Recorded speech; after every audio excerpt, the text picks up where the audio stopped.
बेटे तक अब अपनी माँ को हाय डियर कहते हैं। ये कैसी तहजीब शराफत, कैसे शिष्टाचार है। इस सारी बेशर्मी के हम खुद भी जिम्मेदार। ये झांसी रजिया इंदिरा माया ममता की नगरी है। मदर टेरेसा छोड़ के अपना देश यहाँ आ बसती है। भूमि के मान सम्मान थे तुम, गढ़ भूमि में सिंह समान थे। एक बार फिर से मेरे ब्लॉग में स्वागत है। मैं इंदु नोटियाल भरतभूमि कर्णाश्रम से। आज मैं अपना ब्लॉग की शुरुआत करती हूँ अपने किचन गार्डन से। और अभी मैं किचन गार्डन में भिंडी हो रखी है, भिंडी तोड़ती हूँ। उसके बाद मुझे एक कार्यक्रम में जाना है। ये कितनी अच्छी हो रही है भिंडी, तो ये भिंडी को तोड़ती हूँ क्योंकि एक दिन भी लेट हो गया भिंडी तोड़ने में, तो ये पूरी हो जाती है भिंडी। तो ये देखिए इतनी सारी भिंडी निकल गई हैं। कम से कम ये पौने किलो तक होंगी भिंडी। अभी भिंडी तोड़ के अंदर रख दिए हैं, नाश्ता कर ली हूँ और अब चलती हूँ मैं एक प्रोग्राम में। अभी एक प्रोग्राम है यहाँ पे आचार्य विनोबा भावे जी की जयंती समारोह में, और वहाँ पे चलते हैं और वहाँ पे कार्यक्रम में जो भी होगा वो सब आपको दिखाते रहेंगे। अभी पहुँच गई मैं यहाँ पे प्रोग्राम में, और इधर सबसे पहले मेरे जिया जी मिल गए मुझे। और आज जिया जी का जन्मदिन है। जिया जी जन्मदिन की बहुत बहुत शुभकामनाएं आपको। तो कैसा लग रहा है आज आपके जन्मदिन पर आपकी साली जी आ गई? हाँ बिल्कुल, साली जी के साथ बहुत अच्छा लग रहा है हमें, और उन्होंने हमारा मान सम्मान बढ़ाया, यहाँ आकर बहुत अच्छा लग रहा है। धन्यवाद धन्यवाद जय जी। और अब मिलवाते हैं आपको दीदी से। तो ये हमारी दीदी हैं। नमस्कार। संत विनोबा भावे जयंती और श्री विनय किशोर रावत की जयंती पर आज हम सब लोग यहाँ पे विद्यालय में एकत्रित हुए हैं। और हमारी इंदू बहन जी का बहुत बहुत स्वागत करती हूँ मैं। उन्होंने हमारे विद्यालय का, हमारे प्रांगण का मान बढ़ाया है, इसलिए मैं इंदू बहन जी को बहुत बहुत धन्यवाद देती हूँ। ये हमारी बहुत काम कर रही है।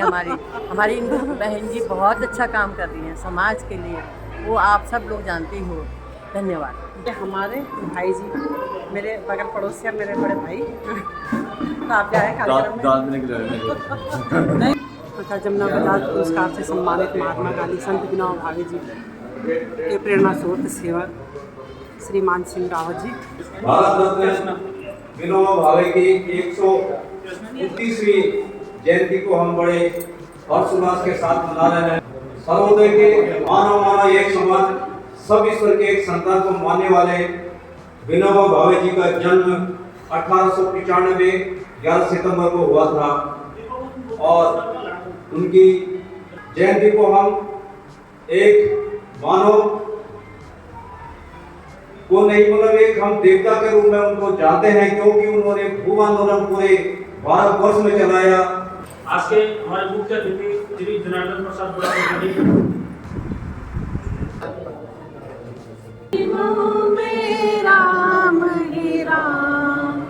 मार्च 1948 को सर्वोदय का गठन होना था। सारी विचारधारा गांधी जी की थी, और गांधी जी ने एक ऐसा संगठन तैयार किया था, सर्वोदय से आप सभी जानते हैं, जिसमें सबका उदय हो, आपसी भाईचारा हो, किसी में मन मुटाव न हो, द्वेष न हो, ऐसे समाज की कल्पना। और गांधी जी ने कहा था आज़ादी मिल गई है, तो कांग्रेस एक संगठन था और जिसने आज़ादी के लिए लड़ाई लड़ी। तो गांधी जी ने सर्वोदय की स्थापना के लिए 4 फरवरी का दिन चुना, लेकिन वो 30 जनवरी को ही वो शहीद हो गए, तो हमारे बीच में नहीं रहे। और उसके बाद एक 100 महीने बाद विनोबा जी ने ये कमान अपने ऊपर संभाली, और उन्होंने 13 मार्च 1948 को सर्वोदय की स्थापना करी। और जब वो चलते गए इस पद पर, उसके बाद उन्होंने सन 51 में उनको महसूस हुआ कि भूदान आंदोलन चलना चाहिए। उन्होंने जो ठीक ठाक लोग थे, जमींदार थे, जो भूदान करने की स्थिति में थे, उनसे उन्होंने भूदान के लिए अपील की। भूदान, दान और कई चीज़ से उन्होंने इस काम को आगे बढ़ाया। और सबसे पहला दान पोचमपल्ली आंध्र प्रदेश में एक रामचंद्र रेड्डी थे, पहला दान उन्होंने दिया। विनोबा जी को राष्ट्रपति बनाया जा रहा था, लेकिन उन्होंने मना कर दिया, क्योंकि ऐसे त्यागी मनुष्य काम मिलते हैं। जब लाल बहादुर शास्त्री जी प्रधानमंत्री थे, तो विनोबा जी ने उनसे कहा कि इसमें आप सत्ता में हैं, लेकिन आपने नींव का पत्थर बनना है। रावत भाई से विशिष्ट अतिथि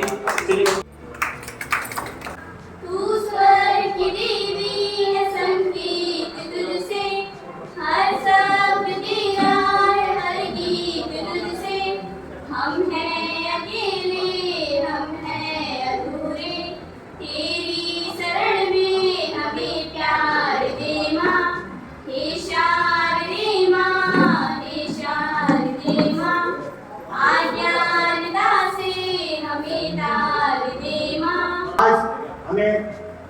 श्रद्धांजलि तभी होगी विनोबा भावे को जब हम मानव सेवा के प्रति अपना दृष्टिकोण रखें। आज आपके सम्मुख हमारी समाज सेविका पूर्व सैनिक परिवार से है।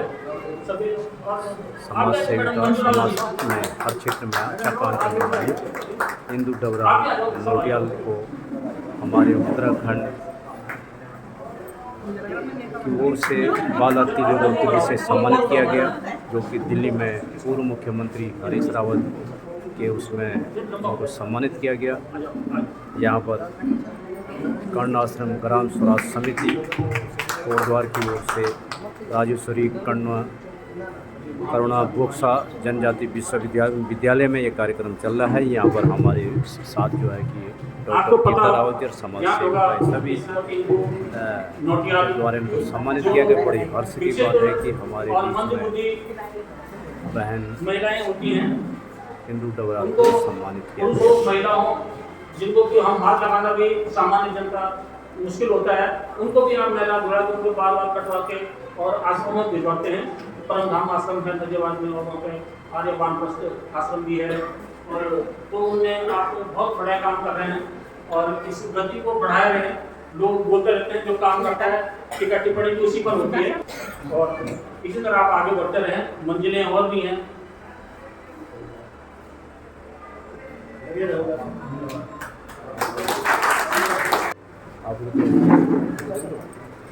वैज अलंकरण के लिए मैं सिर्फ नेत्र सिद्धांत से संबोध करता हूँ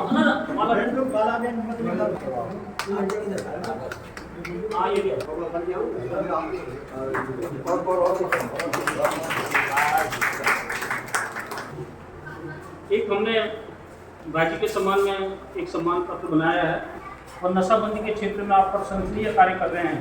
अतः आपकी अमूल्य सेवाओं के लिए गोदान आंदोलन के प्रणेता भारत रत्न आचार्य विनोबा भावे जी के 130वीं जयंती पर आपको विनोबा भावे स्मृति सम्मान 2024 से सम्मानित करते हैं। बाकी तो मैं क्या बताऊंगा, मैं भाषण तो देना जानता नहीं, बस इतना ही मैं कह सकता हूँ। बाकी तो मान सिंह रावत ने ये कर दिया कि उन्होंने हमें बना दिया कि अपनी सेवा खुद करो, अपना कार्य खुद करो, वो मैं करना शुरू कर दिया हूँ उनके साथ। बाकी तो और जैसे वो उनके विचारों के हिसाब से चलने की कोशिश करता हूँ। बाकी तो क्या कह सकते हैं। कुछ शौक ऐसे भी हैं जमाने में जो बहुत जल्द शौक में तब्दील हो जाते हैं, और कई बार यही शौक इंसान को गुनहगार बना देते हैं। नमस्कार, आज मैं Krishna Kukreti MKVN senior secondary school Kanwaghati की छात्रा आप सभी के समक्ष शिक्षा ही नहीं संस्कार भी जरूरी तथा नशा मुक्त उत्तराखंड, संस्कार युक्त उत्तराखंड पर अपने कुछ विचार प्रस्तुत करने जा रही हूँ। कोलकाता के आर्जिकर मेडिकल कॉलेज में ट्रेनी डॉक्टर के साथ हैवानियत और दुष्कर्म के बाद हत्या की वारदात ने हर किसी के रोंगटे खड़े कर दिए, और उस दिन वह हैवान नशा युक्त था। तो मैं यह बताना चाहती हूँ कि यह दुष्कर्म नशे की वजह से ही हुआ है। इसी संदर्भ में मैं यह पंक्तियां बोलना चाहूंगी कि ये वो धरती है जिसमें औरत को कहते हैं देवी, आज मगर इस देवी की खुद भक्तों ने इज्जत लूटी। जिस भारत में गंगा है मैया और गाय माता है, आज वहाँ एक बेटा खुद अपनी माँ को मरवाता है। गांव शहर हो, होटल हो, मंदिर हो या स्कूल हो, हर जगह भद्दे फिक्रे क्या माल मस्त हो फूल हो, इससे भी बढ़कर भद्दे अल्फाज सुनाई देते हैं। बेटे तक अब अपनी माँ को हाय डियर कहते हैं। ये कैसी तहजीब शराफत, कैसे शिष्टाचार है, इस सारी बेशर्मी के हम खुद भी जिम्मेदार हैं। अब केवल अनजान नहीं अपनों से भी डर लगता है। चाचा ताऊ मामा मौसा जीजा तक से खतरा है। उम्र कोई भी हो केवल बस औरत होना काफी है। जिसको देखो नियत खोटी नजरों में ना पाती है।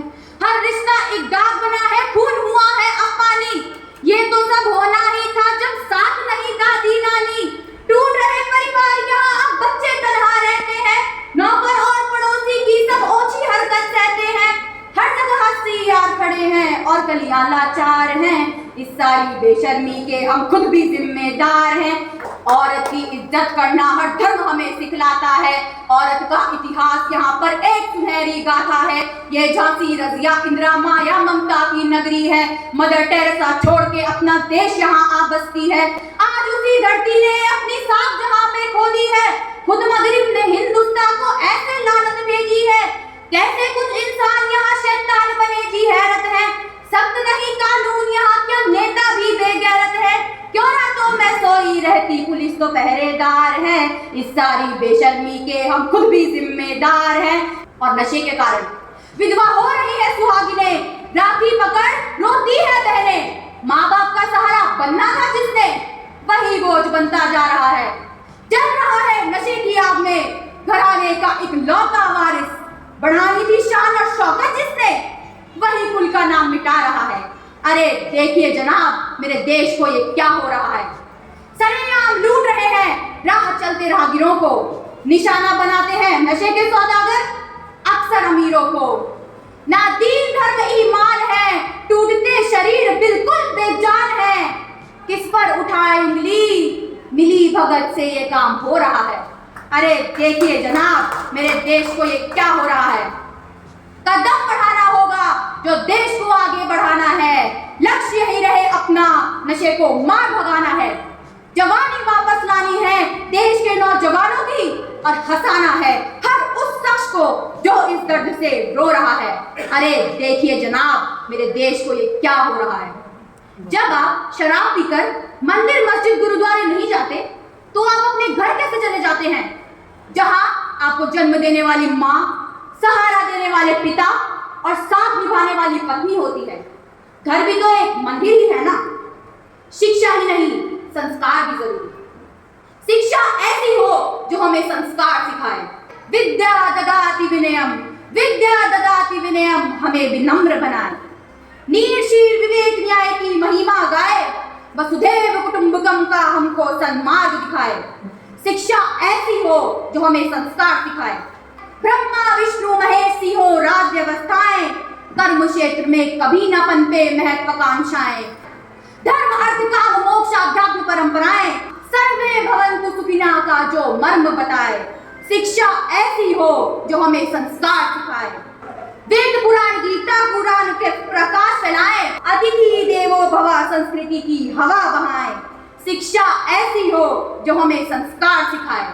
विनोबा भावे जी का जन्म 11 सितंबर 1895 को हुआ और उनका पूरा मूल नाम विनायक नरहरि भाव था। उन्होंने अपना जीवन गरीबों और दलितों की सेवा हेतु समर्पित किया। सन 1893 में देश के सर्वोच्च पुरस्कार मरणोपरांत भारत रत्न से सम्मानित किया गया। खुश हो गए भूमिहीन किसान विनोबा भावे थे संत महान।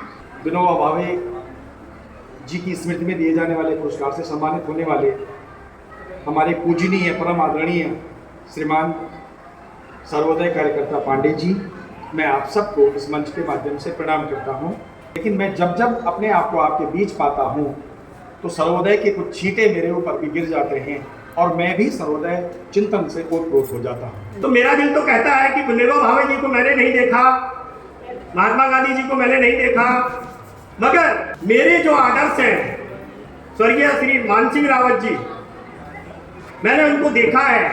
आज का कार्यक्रम आचार्य विनोबा भावे जी की पुण्य स्मृति में और बहुत अच्छा लगा। बच्चों ने अपनी उपस्थिति दी यहाँ पे, सभी ने अपने अपने विचार रखे हैं। तो जिनको आज विनोबा भावे पुरस्कार से सम्मानित किया गया उनसे भी बात करते हैं और अच्छा लगा। जब किसी को पुरस्कार मिलता है तो बहुत अच्छा लगता है और समाज में उन्होंने इस प्रकार काम किया होगा जो उनको विनोबा भावे पुरस्कार से सम्मानित किया गया, तो उनसे भी मिलना लगता है। ऐसे कार्यक्रमों में जाना, समाज में ऐसे लोगों से मिलना जो समाज के प्रति काम करते हैं, समाज के लिए अपना पूरा जीवन समर्पित करते हैं, उन लोगों से हमें भी बहुत कुछ सीखने के लिए मिलता है और हमें भी आगे समाज में काम करने के लिए प्रेरणा मिलता है उन लोगों से। अभी आपसे मिलवाते हैं डॉक्टर गीता रावत साहू से।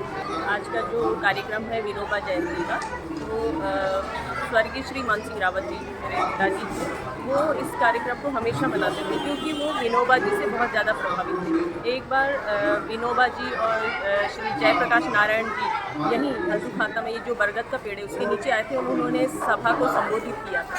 तो तब से पिताजी जो है उनके विचारों से इतने ज़्यादा प्रभावित थे कि उनकी जयंती को हमेशा मनाते थे। कोई भी समाज जीवंत समाज वही है जो अपनी बुराइयों को दूर करता रहे। शॉर्ट जैसे कि आप सबको पता है जो ये रेप होता है कोलकाता वगैरह में, ये सब किसकी वजह से होता है? ये सब नशे की वजह से ही होता है। तो इसके लिए जो हमारे प्रबंध महोदय हैं उन्होंने इतना बड़ा जो स्कीम चलाया उसके लिए मैं उनको बहुत बहुत धन्यवाद करना चाहती हूँ। हमारी तरफ से भी बहुत बहुत शुभकामनाएं बेटा आपको, और आज आपको सम्मानित किया गया। हमें बहुत गर्व महसूस और हम चाहते हैं कि ऐसे ही हर एक बच्चे को सम्मानित किया जाए जैसा आपको सम्मानित किया गया। जिनको सहारे की आवश्यकता है, आरक्षण मीन से सहारा, तो जब उनको सहारा मिलेगा तब वो अपने जीवन में आगे बढ़ेंगे। आरक्षण ऐसा होना चाहिए कि एक दिव्यांग जो अपने पैरों पर खड़ा नहीं हो पा रहा है, यदि हम अपनी अंगुली से उस दिव्यांग को खड़ा कर दें तो आरक्षण की भूमिका ये होनी चाहिए। परिवारों का सर्वेक्षण होना चाहिए। यदि 44 लाख हेक्टेयर जमीन, तो कोई ना कोई आज भी होंगे उसमें किसान जिन्होंने भूदान के रूप में विनोबा जी से जो है वह भूमि ली होगी। आज विनोबा जी नहीं है लेकिन उनकी दुआएं जरूर उनके साथ में काम कर रहे होंगे। सबको मैं प्रणाम करता हूँ। विनोबा जी के जयंती समारोह में उनको भावभीनी श्रद्धांजलि अर्पित करते हुए मैं अपने क्षेत्र के विनोबा और गांधी जी के बारे में 2 लाइन बोलना चाहूँगा।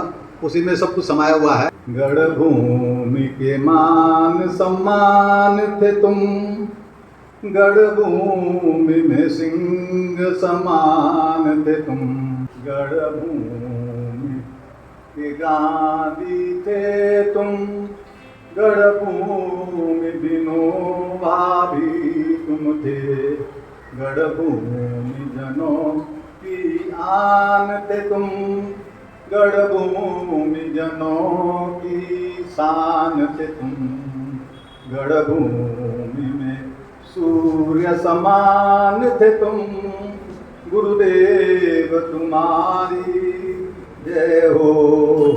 कार्यक्रम समाप्त हो चुका है और अब यहाँ पे हमारी सम्मानित कर रहे हैं सभी मालाओं से उनको बधाई दे रहे हैं, शुभकामनाएं दे रहे हैं। अच्छा रहा प्रोग्राम, बहुत अच्छा रहा, बहुत कुछ सीखने के लिए मिला आज हमें इस प्रोग्राम में। यदि आपको मेरी वीडियो अच्छी लगे तो उसको लाइक करें, कमेंट करें, शेयर करें। जय हिंद, जय भारत, जय उत्तराखंड। प्रथमतः बधाई आपको और मुझे ये अवसर देने के लिए कि मैं उन बच्चों के बारे में जो कि आशा किरण नशा मुक्ति केंद्र में जो है एडमिट है, वो बच्चे लगभग 5-7 तो ऐसे हैं जो कि काफ़ी उम्र दराज है, लेकिन बाकी सभी के सभी युवा बच्चे हैं। और युवा बच्चे जो कि किसी कारणवश जो है वो अपना मूल रास्ते से भटक गए, वो बच्चे मेरे पास हैं।